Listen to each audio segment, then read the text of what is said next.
We're studying gases in this chapter, chapter 9, and just a couple of reminders as we jump into it. I'm going to be using these triangles to help us have a visual perspective of gases, a particle perspective, and then the symbols.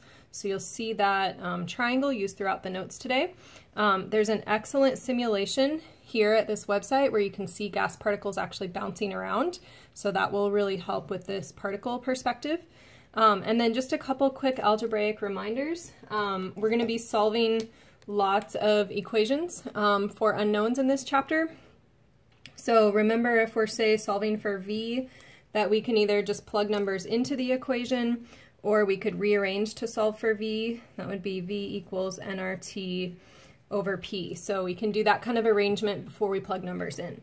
Another thing, as we solve equations like this, say I have pressures, P on both sides, we have to make sure that the units match so that they can cancel. If we're using a constant, like we'll be using a gas constant in this chapter, we want to make sure that the units in the problem match the units in the constant. So these units right here are going to be really important for us to pay attention to. The way that they're written here is the same as liters times atmospheres over moles times Kelvin. So just be aware those are the same thing. Another one that will trip you up, and it might seem easy now, but it'll trip you up later, is don't forget if you're solving for a denominator, like T2 here, you want to rearrange carefully so that T2 ends up solved for correctly. Sometimes when you're unknown, your x is in the denominator, you might accidentally end up with the inverse of your answer, and that will throw you way off. So gases, we're going to be looking at what's in this air all around us. If you have a balloon, talking about the air that's inside of a balloon, talking about air inside of our lungs, on top of a mountain. So gases are everywhere. And I hope that you're able to tie some of those pieces together as we work through the chapter. So one more kind of crucial foundational thing for gases is we want to talk about pressure as we work on gases. So as we look at pressure, just a couple of examples. Right now, whatever room you're sitting in has atmospheric pressure, or if you step outside, we talk about the atmospheric pressure outside, and that is that there are actual particles of matter in the air. It seems like there's nothing there, but there are particles of matter there. And that is what we call atmospheric pressure. So the air is pushing on us.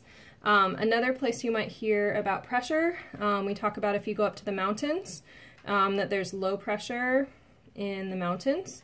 Or like if you pump up the tires of your car or your motorcycle or your bicycle, we do a lot of biking at home, then you might look at the pressure in your tires.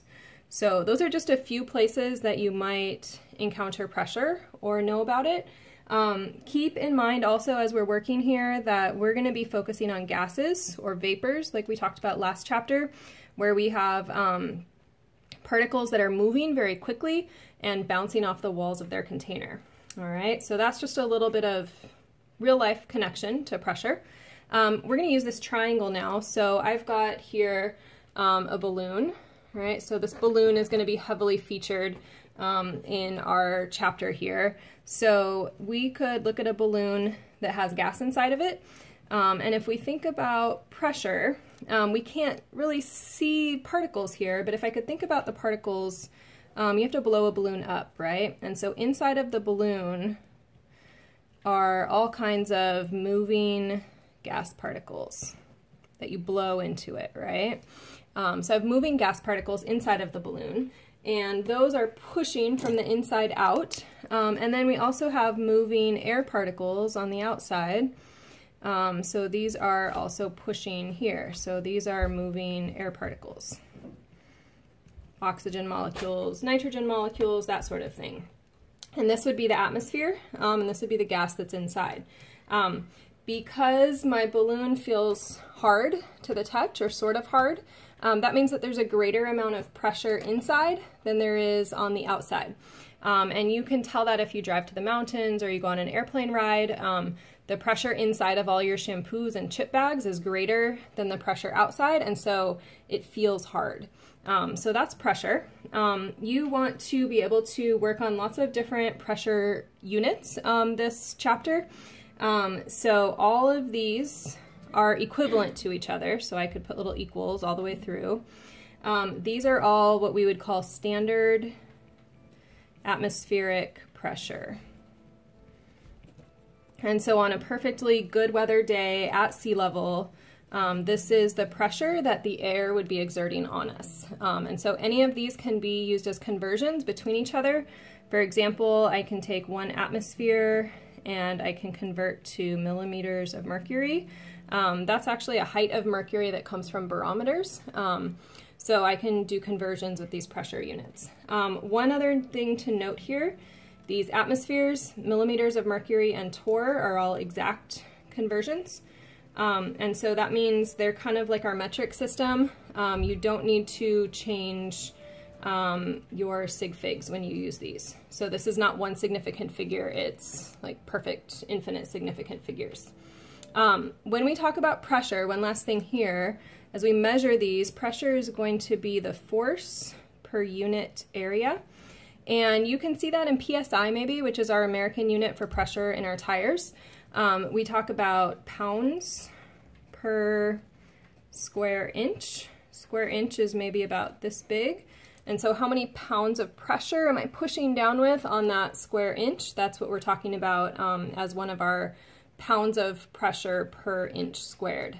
So pressure is measured as force per unit area. Pressure is just one of the variables that we'll use to describe our gases. So when we talk about the gas that's, say, in my friendly little balloon here, we will talk about the pressure. We will talk about the volume, often in like a liter kind of order of magnitude. N is going to be the number of moles. And so moles, I'm thinking that was one of our counting units that we've been using. And then T will be temperature. That's also directly proportional to kinetic energy, which is going to be how fast our particles are moving. And we're always going to measure our temperature in Kelvin. All right, so heading into this chapter, you want to be strong on your algebra solving, and you want to be able to work with pressure and convert units if needed.